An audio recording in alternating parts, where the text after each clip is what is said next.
আমি তারেক রহমান স্যারকে বলবো, স্যার দুই একজনের জন্য বিএনপির দুই একজনের জন্য এই চাঁদাবাজের জন্য বিএনপির বদনাম হয় স্যার। এই বিষয়টা আপনারা দেখবেন। বাইতুল মোকাররম জিপিও 0 স্যার। বিএনপির মহাসচিব মির্জা ফখরুল ইসলাম আলমগীর স্যার, আপনি দেখবেন, আপনার কাছে অনুরোধ।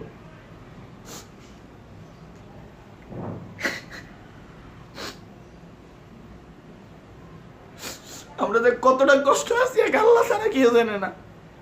আমরা ফুটপাতের দোকানদার বাইতুল মোকাররম কত যে কষ্টে আছি আল্লাহ ছাড়া কেউ জানে না। বিএনপির বিল্লাল বাইতুল মোকাররম জিপিও 0 যুব দলের নেতা বিল্লাল আমার দ্বারে 10 লক্ষ টাকা চাঁদা চাইছে মেঘনা হোটেলের 4 তলায় 417 নম্বর রুমে নিয়ে আমাকে টাকা চাইছে। আমার দ্বারে টাকা চাইছে অনেক মানুষে, বাইতুল মোকাররম অনেক লোকের দ্বারাই টাকা চাইছে। তারা তো কষ্টে বলতে পারতেছে না, দোকানপাট লাগাইতে পারতেছে না। আপনারা দেখবেন বাইতুল মোকাররম গেলে যে কম্বলের যে দোকান আছে, কম্বলের মার্কেট,